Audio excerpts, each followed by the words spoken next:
They say every woman has a secret. Mine? It started the night I realized I wasn't really in love. At least, not with the man I was dating. I had been with Ryan for almost a year. He was sweet, responsible, safe.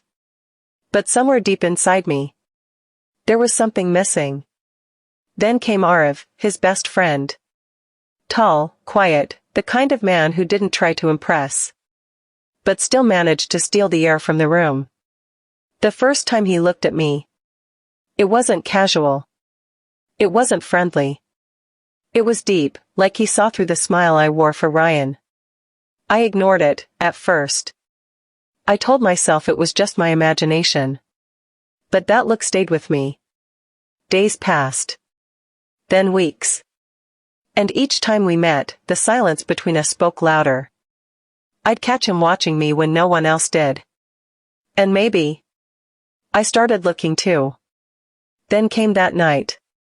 Ryan got called away for an emergency, something work-related.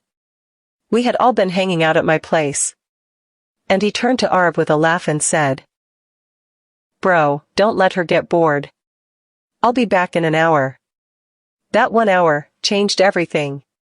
At first, we sat apart. He was scrolling his phone, I pretended to watch something on TV. But the air between us, it was heavy. He wasn't saying anything. And yet I could feel every second of his presence. "I'll make tea," I finally said, needing space. I went to the kitchen, trying to distract myself. But he followed me. Not closely. He stood behind me, quiet. But I could feel him. The way the room changed when he walked in. I reached for the kettle, and my hand shook slightly. The cup tipped, and hot tea splashed onto the counter. He rushed forward. "Are you okay?" His hand caught mine, firm, warm. That touch. God. It wasn't just a hand. It was a message. And I didn't pull away.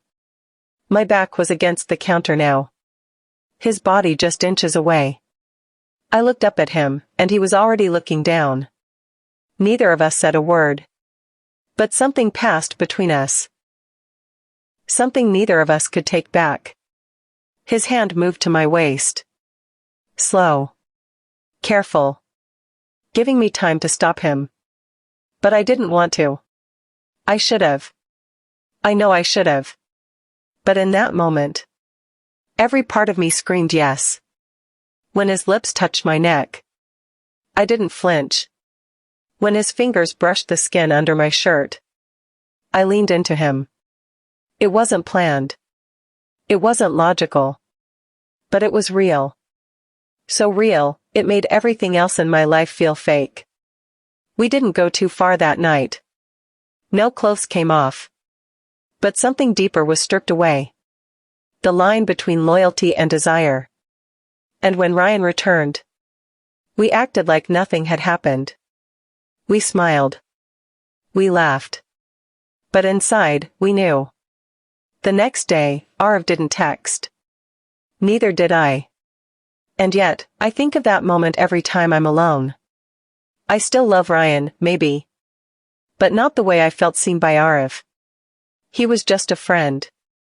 Just his friend. But for those few minutes, he was only mine. And maybe that's what I wanted all along.